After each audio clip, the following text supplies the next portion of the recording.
Hello dear student, आपका गुड्डा public school की ऑनलाइन क्लास में हार्दिक स्वागत है।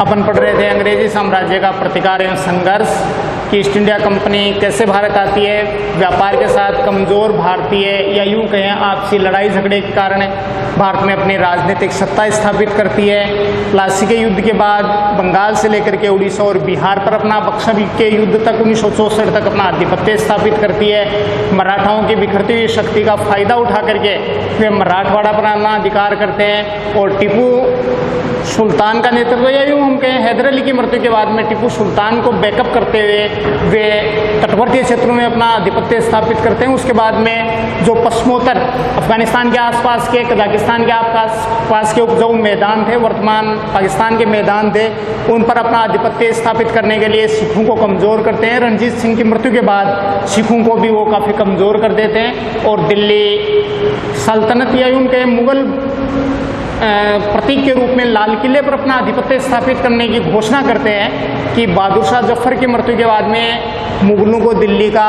लाल किला खाली करना पड़ेगा। इसका विरोध भारत में होता है तो 1857 की क्रांति का बिगुल बज जाता है। मंगल पांडे द्वारा इस क्रांति का सूत्रपात कर दिया जाता है और लॉर्ड कॉर्नवालिस अंग्रेज़ों की कूटनीति और मराठाओं का उसका निज़ाम का सहयोग और अफगानों के सहयोग से, इसके साथ में ब्रिटिश सरकार की पुलिस के सहयोग से क्रांति है सफल हो जाती है और अगस्त 1858 से भारत पर सीधा ब्रिटिश सरकार की हुकूमत शुरू हो जाती है। उसके बाद भारत में राजनीतिक आंदोलन शुरू होते हैं। राजनीतिक आंदोलनों में विरोध पर विरोध शुरू होता है। भारतीय लोग 20वीं सदी के प्रारंभ में विरोध का नया स्वरूप लाते हैं। प्रथम विश्व युद्ध शुरू हो जाता है। प्रथम विश्व युद्ध के कारण भारत की स्वतंत्रता फिर खिसकने लग जाती है कि आंदोलन तेज होते हैं तो ब्रिटिश सरकार भारतीय लोगों को ये कहकर के शांत कर देती है कि युद्ध की समाप्ति के बाद भारत में अंतरिम सरकार का गठन किया जाएगा। लेकिन युद्ध के बाद में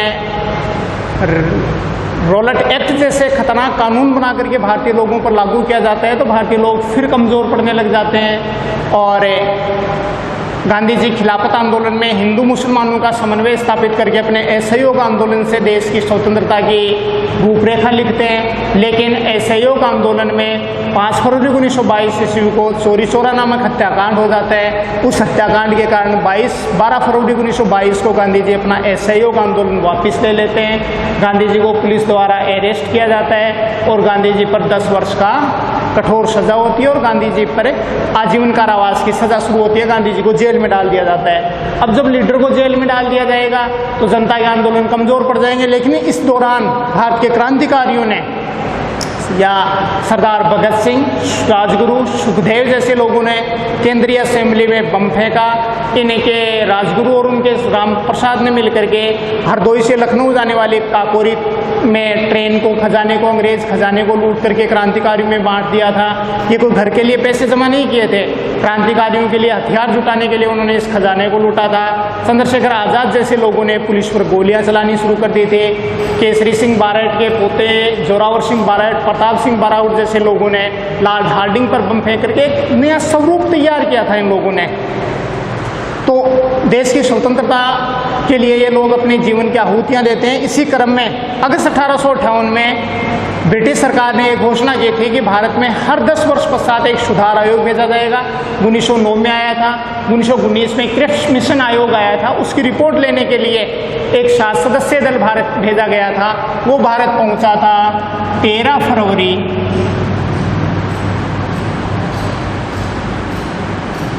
1928 ईस्वी को मुंबई के तट पर पहुंचा था।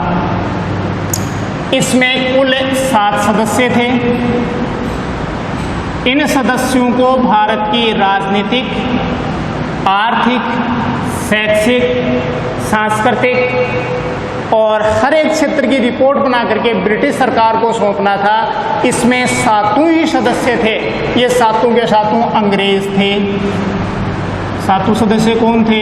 अंग्रेज थे। इसलिए भारतीय लोगों ने इसका विरोध किया था। ये किसके पक्ष में रिपोर्ट बनाते?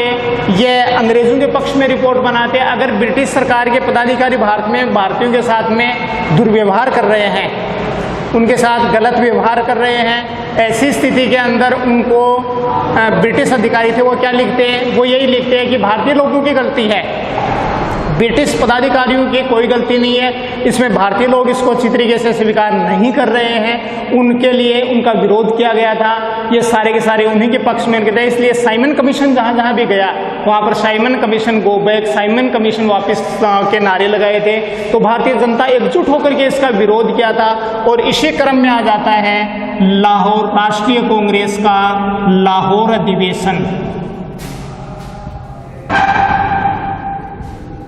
लाहौर अधिवेशन का भारतीय इतिहास में एक महत्वपूर्ण स्थान है। यह 1929 ईस्वी में आयोजित किया गया था। राष्ट्रीय कांग्रेस की स्थापना के हर वर्ष के अंत में 28 दिसंबर 1885 को इसकी स्थापना हुई थी। उससे लेकर के 31 दिसंबर तक हर साल इसका एक सम्मेलन होता था। इसमें सारे पदाधिकारी एकत्रित होते थे। हमने क्या कर लिया, आगामी भविष्य में हमें क्या करना है, इस पूरे वर्ष की यहाँ पर योजना बनाई जाती थी। उस योजना के क्रम में 1929 का अधिवेशन था। वर्तमान पाकिस्तान के लाहौर शहर के समीप रावी नदी के तट पर आयोजित था। इसकी अध्यक्षता कर रहे थे पंडित जवाहरलाल नेहरू। अध्यक्षता कौन कर रहे थे? जवाहरलाल नेहरू कर रहे थे, जो काफी युवा थे, एलएलबी करके आए थे, काफी उसमें तेजस्वी था, काफी आक्रामक स्थिति में थे।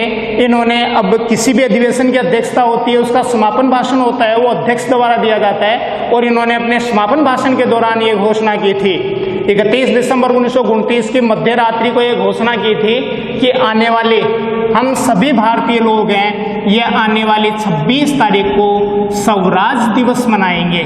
सबसे पहले स्वराज दिवस की घोषणा इसी अधिवेशन में की गई थी। आने वाली 26 तारीख कौन सी होगी, मतलब 26 जनवरी सन कौन सी बन जाएगी? 1930 को। ब्रिटिश सरकार हमें स्वतंत्र करे या नहीं करे, उसकी हमें किसी प्रकार की कोई परवाह नहीं करनी है। हम भारतीय अपने आप को स्वतंत्र मानेंगे। और भारतीय लोगों ने इसके लिए क्या किया था? भारतीय लोगों ने किया था कि इस दिन सारे भारतीय लोगों ने, कि जो राष्ट्रवादी आंदोलन में बढ़ चढ़ करके भाग ले रहे थे, वे सार्वजनिक भवनों पर गए, वहाँ पर तिरंगा झंडा फहराया, राष्ट्रगान गाया गया और बहुत सारे लोगों ने इसमें भाग लिया था। और पुलिस मुठभेड़ में भी इसमें बहुत सारे लोग शहीद हो गए थे। यह आंदोलन, ये घोषणा कर दी जाती है। इस आंदोलन का इसलिए महत्व है कि भारत का संविधान था, ये 26 नवंबर 1949 को बनके तैयार हो गया था।